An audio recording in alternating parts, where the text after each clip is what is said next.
They thought they could call the cops on me for floating a boat on my own lake.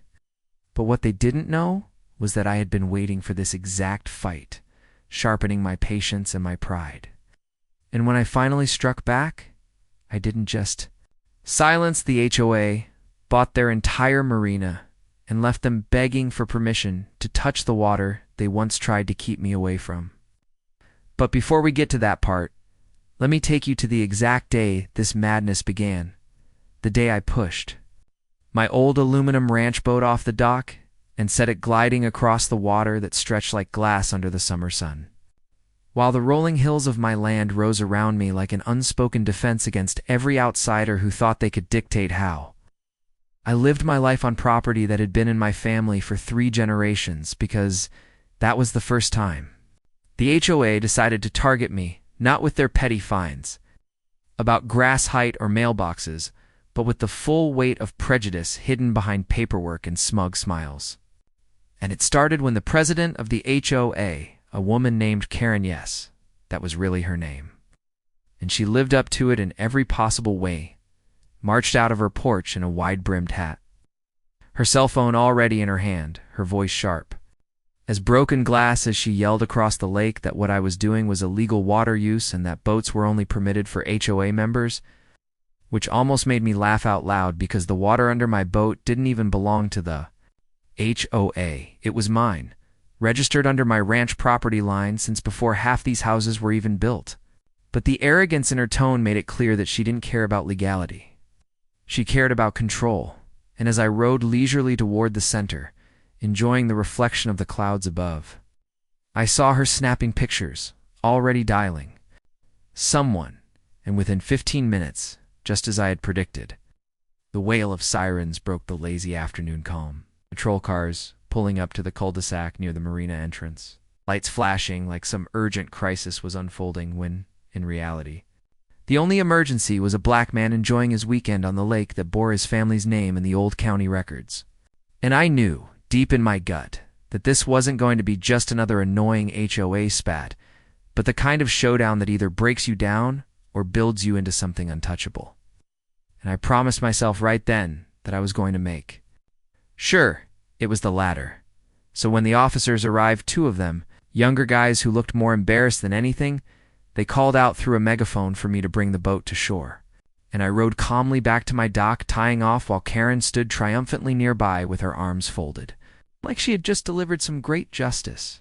And before I could even explain, she was already talking over me, telling the officers that this man is trespassing on HOA waters, and the look one of those officers gave her was priceless.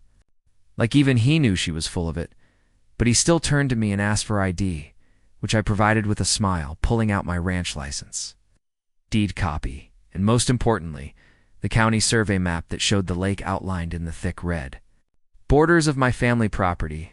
And when I handed it over, I watched the color drain from Karen's face as the officer read the name on the document, Riverside Ranch, owned by Jeremiah Carter. My full name, in bold black ink, sealed and notarized, 30 years ago when my father updated the property records, and the officer actually handed it back with a little nod, apologizing under his breath, saying, "Sir, looks like you're well within your rights."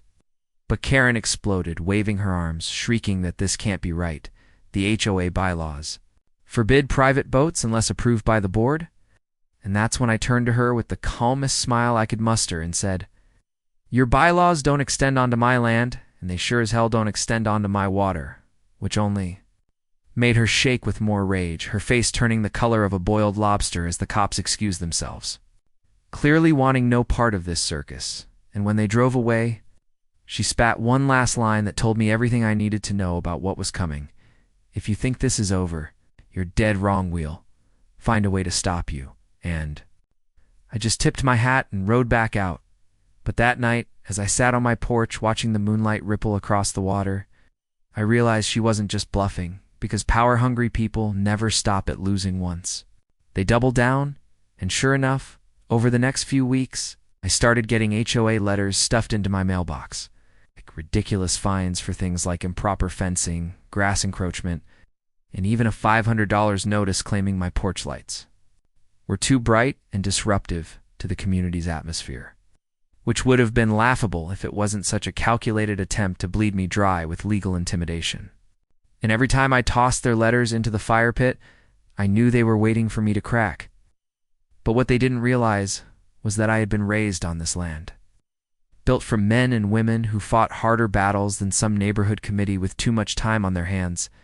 And I wasn't just going to defend my lakai, I was going to turn their entire little empire upside down. But to do that, I had to think bigger than fines. It's bigger than harassment, bigger than angry board meetings. And the idea came to me on a stormy evening when I was driving past the HOA Marina, the so-called community jewel where their members docked their boats, hosted events, and collected fees that padded their bank account. And I noticed a small, half-ratted for sale sign leaning against one of the fence posts, barely visible in the rain. And when I pulled over and read the fine print, my heart nearly skipped a beat because the marina wasn't owned by the HOA. And all it was a privately owned parcel that the family who built it decades ago had been trying to offload for years. And the HOA just leased it for their use, which meant that technically it was up for grabs. And in that moment, a plan began to crystallize in my mind. One that would turn Karen's smug threats into ashes in her mouth. Because if I bought that marina, I wouldn't just own my lake hide, own the very dock they depended on. It's the lifeline of their water access. And I knew, deep in my soul, that nothing would satisfy me more than watching their faces when they realized every ounce of control they thought they had over me had just slipped into my hands. But before I tell you exactly how I pulled it off, you need to understand the history of this lake, because it wasn't just water, it was legacy. It was a boundary carved out by my grandfather himself, a black rancher in a time when folks didn't want him owning land, let alone carving a lake out of the earth with his bare hands and mule teams, and he named it Carter Lake, though over the years, maps and bureaucrats rebranded it Riverside. But the truth was, the shoreline was ours. Always had been, always would be. And when the developers came in the early 2000s, chopping up plots of land for their cookie-cutter houses, they tried to buy the lake outright from my father, waving checks that would have tempted most men. But my father had just one answer: not for sale. And that answer burned in me now like a torch, reminding me that what I was about to do wasn't just revenge, it was honoring the Carter name, making sure no HOA, no matter how loud or racist or greedy, could ever erase us from this place. And that's when I made the call, the one that would set everything in motion. When I made that call about the marina, I wasn't doing it on a whim. I was doing it with years of frustration and foresight weighing behind me. Because every letter, every fine, every insult hurled across the lake from HOA members who thought my presence ruined their carefully curated community had prepared me for this moment. And when the realtor answered, sounding surprised that anyone was even interested in the decaying property, I didn't hesitate. I asked for the full paperwork and scheduled a meeting before she could even finish telling me about the so-called liabilities, because I knew what they considered liabilities: weather-beaten docks. Old storage sheds, broken fencing were nothing compared to the leverage it would give me.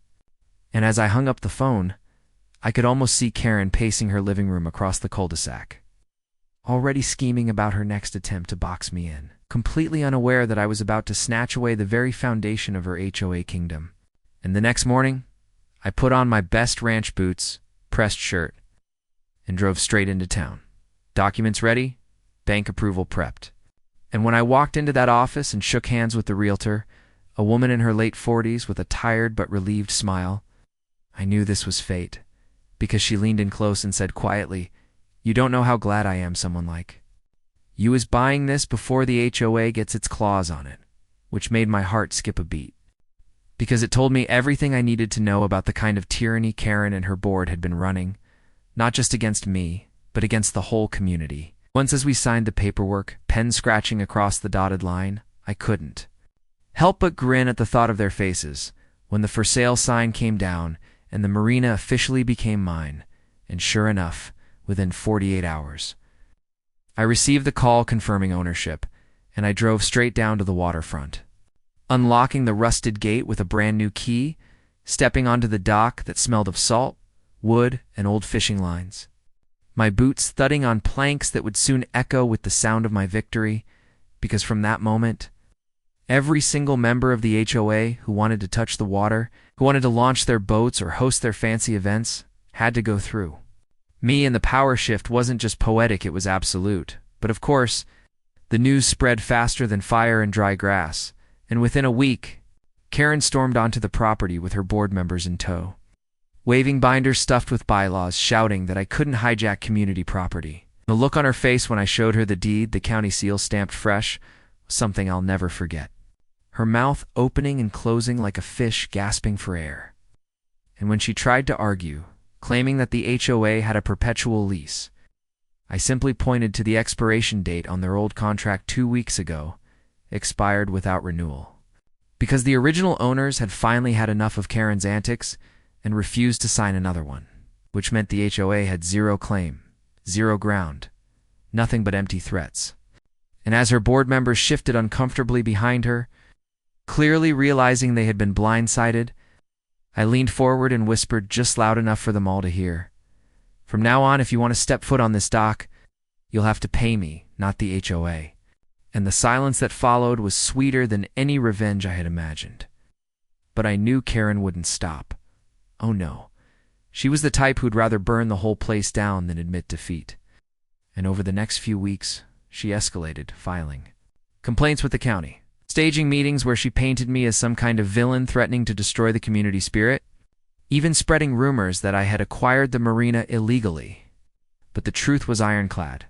My lawyer had triple-checked every line. And while she was screaming at town hall meetings, I was already upgrading the marina, repairing docks, putting up new signs with my name on them, Carter Moreno Private Ownership. And when the first season of boating began, I instituted fair but firm fees for access. Cheaper than what the HOA used to charge, but directed into my own accounts. And the residents, even those who once frowned at me, lined up to pay, grateful to escape Karen's stranglehold. And that was the first time I realized I wasn't just taking revenge. I was shifting power, giving the neighborhood a taste of freedom they hadn't known in years. But of course, Karen's hatred for me only grew, the more she realized. She couldn't control me, the more desperate her schemes became, until one night, under the cover of darkness, I caught 2 of her cronies sneaking around the marina, bolt cutters in hand, trying to vandalize the gates.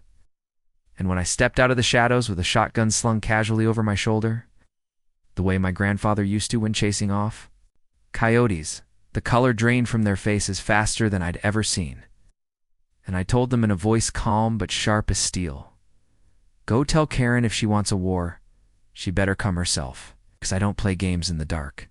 And they bolted like rabbits, leaving their cutters behind.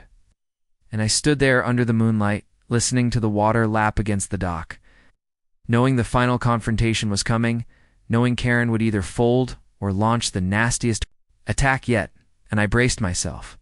Because if there's one thing I've learned on this land, it's that peace is earned by those willing to stand taller than the storm. By the time the summer heat pressed down heavy on the valley, I knew Karen and her HOA loyalists weren't finished with me. Because people like her never quit when they lose. They double down, claw harder, try to poison the well even when the water's already slipping through their fingers. And sure enough, one morning, as I was oiling the hinges on the storage shed by the marina, a county inspector rolled up in a dusty SUV, clipboard in hand, asking for Jeremiah Carter. And when I wiped my hands and introduced myself, he gave me the kind of look that told me he'd been sent here not by some random scheduling quirk, but by pressure from the HOA. Because the first words out of his mouth were, "We've had multiple complaints about zoning violations, dock safety, and possible contamination issues with your lake." And I couldn't help but laugh, not because it was funny, but because I'd been expecting this exact move, the bureaucratic harassment card, that oldest trick in Karen's playbook, and I told him politely to follow me as I walked him through the marina, showing the freshly repaired dock planks, the new guardrails I'd installed, the water tests I'd personally paid for that showed levels cleaner than the municipal reservoir. And as his pen scratched reluctantly across his clipboard, I saw the cracks of doubt forming in his official stance, because it was clear he wasn't finding what he was sent here to find. And when he finally admitted that everything looked compliant, I leaned in and said quietly, Karen sent you, didn't she?" And he didn't answer, but the flicker in his eyes was all the confirmation I needed. So I shook his hand and told him to drive safe. Knowing full well that this was just the beginning of Section 2 of her war, the paperwork battles, the endless complaints, the weaponization of county offices against a man who dared to own what she couldn't control. But what she didn't know was that I had friends too. Not in HOA boards or gossip circles, but in county records offices. Lawyers who had grown up fishing on my lake, old sheriffs who knew my father and respected the Carter name, and when I called in a few favors, it wasn't long before word spread through official channels that any complaint filed against me better come with ironclad proof. Because Jeremiah Carter was not the kind of man you railroad with cheap tricks. And that gave me room to breathe, room to plan, and as the days turned into weeks, I kept watching Karen unravel from across the water. Her morning walks turning into angry stomps, her board meetings thinning in attendance, residents slowly realizing that the HOA wasn't protecting them from me, but rather exposing them to embarrassment. Because while Karen raged, I was throwing community barbecues at the Marina, inviting families down, offering boat rides for kids, teaching teenagers how to fish just like my father had taught me, and little by little, people started to cross the invisible line, stepping away from Karen's influence and toward mine. Not because I asked them to, but because they saw with their own eyes that I wasn't the villain she painted me as. I was just a man defending what was his and, more importantly, offering them a better way. But Karen, in her arrogance, mistook that shift for weakness, for an opportunity to strike harder, and that's when she made her biggest mistake. One that would seal the fate of her entire HOA reign, because she decided to sue me in civil court, filing a 120-page complaint claiming that my ownership of the Marina was fraudulent and that Carter Lake had always been communal property under HOA jurisdiction. A claim so outrageous I nearly choked on my coffee when my lawyer read it out loud, and though at first it looked like a headache, I quickly realized she had just handed me the very rope with which she would hang her own authority, because a courtroom is not a cul-de-sac. It's not a gossip circle. It's not a place where raised voices and smug bylaws can carry the day. It's a place of records, deeds, signatures, and history. And in that arena, I was untouchable, because the Carter name had documentation stretching back 100 years. Every survey, every plat, every notarized stamp, etched in ink and filed. In county drawers long before Karen even knew this lake existed, and when the court date arrived, I walked into that chamber with my head held high. Boots polished, tie straight, while Karen and her board huddled together in their tailored suits, like vultures circling roadkill.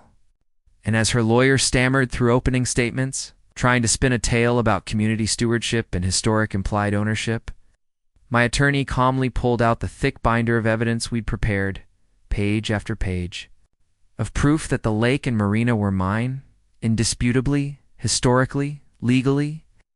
And when the judge flipped through the documents, raising his eyebrows at the sheer weight of evidence, I knew we'd already won. But the knockout blow came when my lawyer presented the expired HOA lease for the marina, signed by the original owners with the clear termination clause, and the judge leaned forward, adjusting his glasses, asking Karen directly, "Did your board fail to renew this contract?" And the silence that followed was the sound of an empire crumbling, because no spin, no smear, no bylaw could cover that fact. And when the gavel came down dismissing the HOA's suit with prejudice, meaning they couldn't ever bring it back, the roar of blood in my ears was sweeter than any victory bell, because I had just not only beaten Karen, I had dismantled the very foundation of her crusade. And as I walked out of that courthouse, residents who had once avoided me nodded. Some even clapped me on the back, whispering, "About time, somebody. Put her in her place." And that was the moment I knew this war wasn't just about me anymore. It was about everyone who had been steamrolled by her tyranny. I was ready to finish what I started, ready to end her reign once and for all. The sun rose over the lake like a reluctant witness, casting streaks of gold across the rippling surface as Darnell stood at the edge of his newly acquired marina.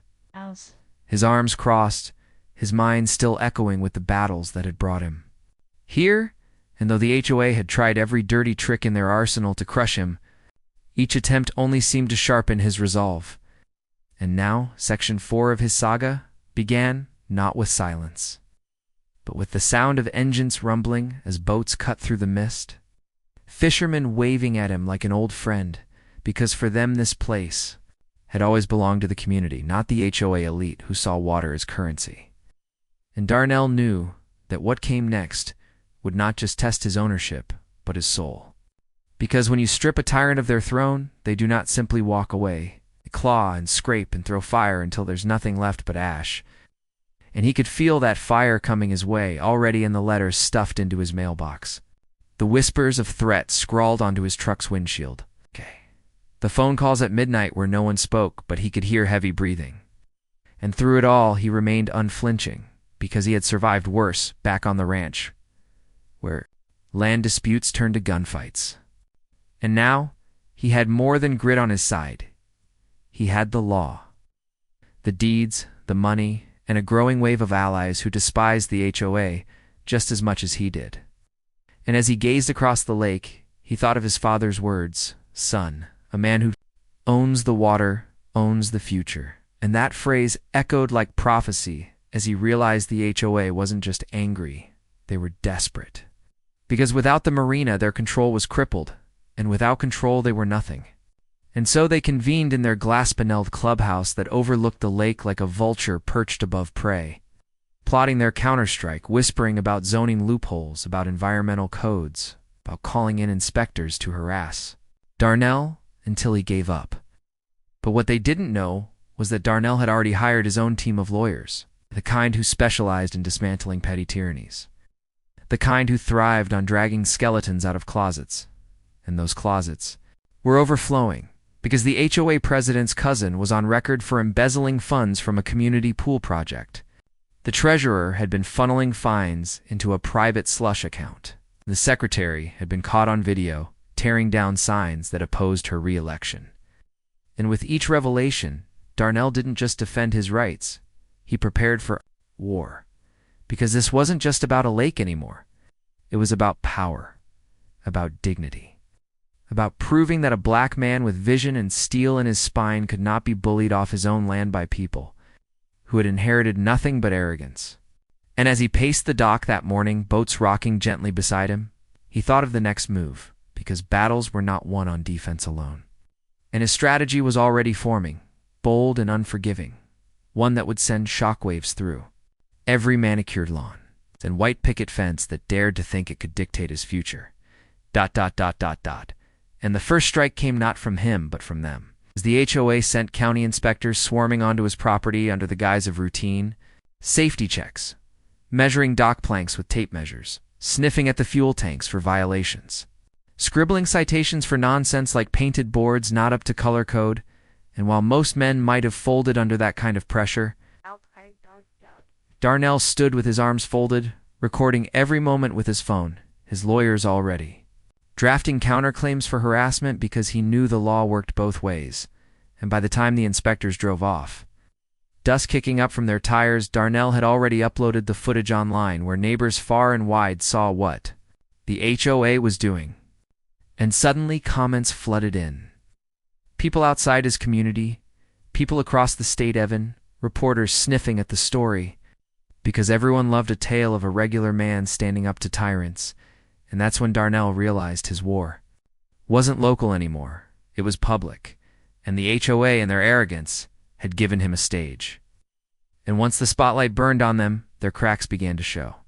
Because neighbors whispered about resigning from the board, others refused to pay dues, and while the president barked orders like a desperate general, the troops were scattering, and Darnell pressed that advantage hard, filing motions, appealing to county commissioners, even calling in environmental scientists who proved the HOA's own lakefront landscaping had done more ecological damage than anything Darnell had ever built.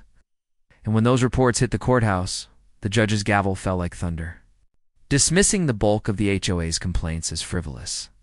But still the HOA would not retreat, for pride is a heavier chain than greed. And so one night, Darnell returned home to find his dock vandalized, planks ripped up, nails scattered across his driveway. And though his blood boiled, he didn't storm off with fists. He picked up the phone and called his cousin Marcus, a sheriff's deputy with no patience for cowards, and by sunrise patrol cars were circling the lake, cameras installed along the dock. And the HOA found themselves under surveillance, their moves catalogued, their threats exposed, and it wasn't long before one of their own cracked under pressure. An HOA treasurer who had once laughed in Darnell's face when he demanded respect, but now came crawling to him late at night, hat in hand, begging for protection because the president had turned vicious, threatening his own board members for betrayal. And Darnell listened, not out of mercy, but out of strategy. Because every word was a nail in the coffin. Every document the treasurer slipped him was dynamite strapped to the foundation of their empire. And as the days turned to weeks, the war escalated beyond whispers and vandalism into something darker. With shadowy figures watching his house at night, headlights lingering on rural roads, letters slipped under doors warning him to leave before it's too late. And yet Darnell stood firm, because he knew the one truth the HOA feared most, that when people rally around justice, no amount of intimidation can crush it.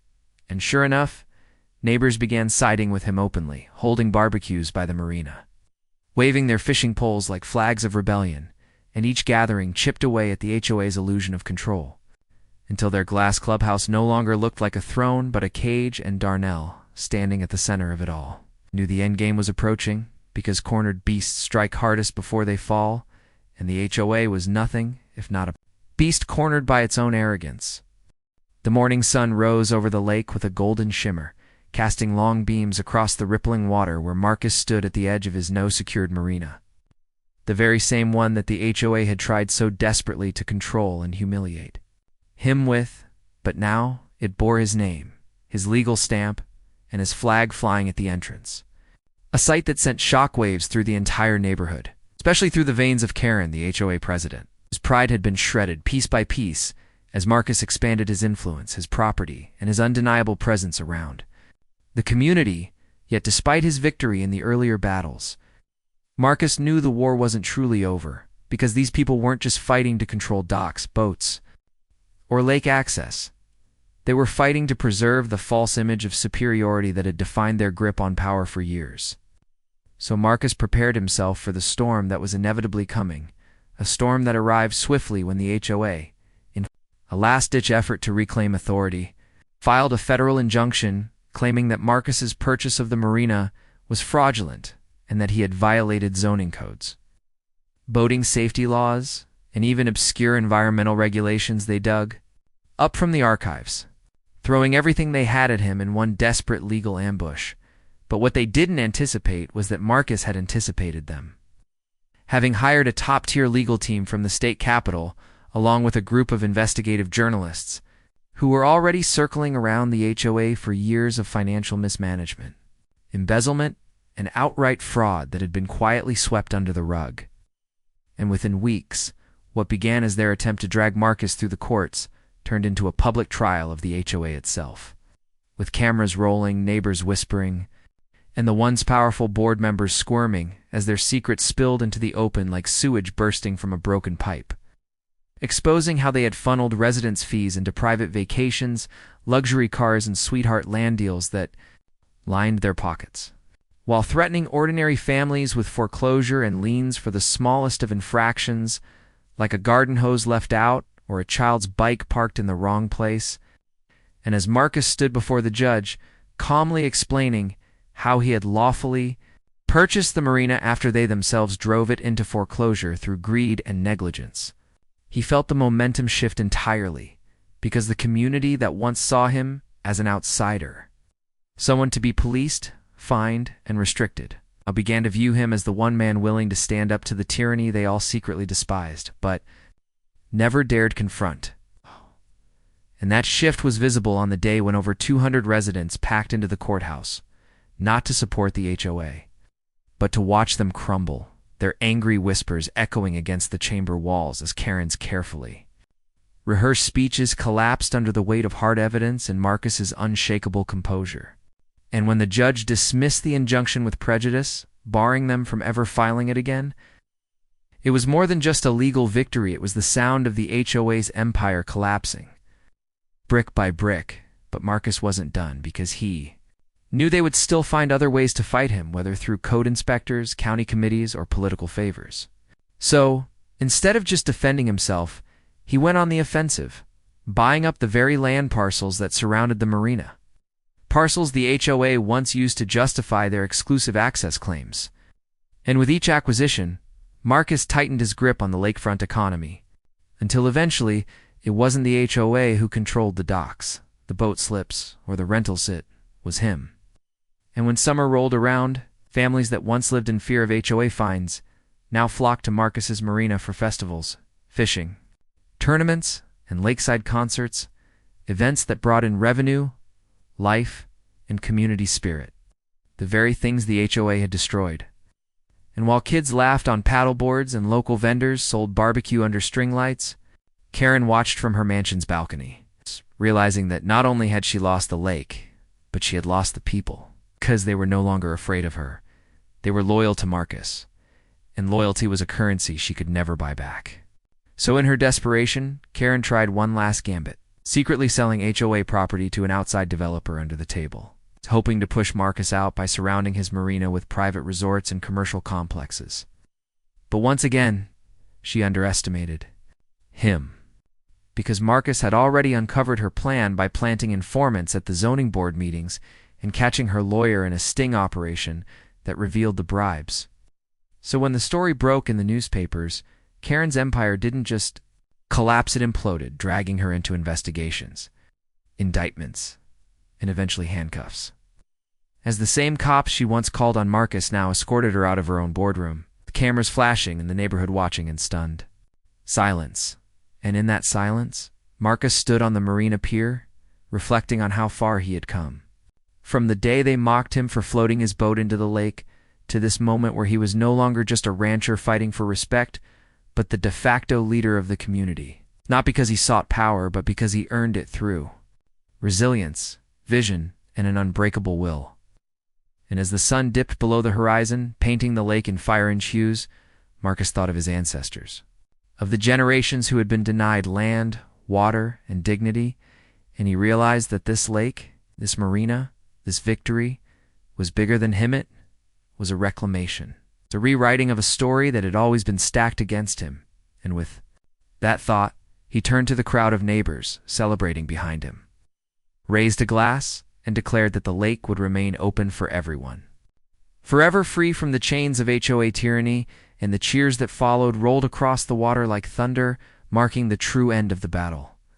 The fall of the old order and the rise of something greater, built not on fear and control, but on freedom, justice, and community, a legacy that would echo across the shoreline for generations to come.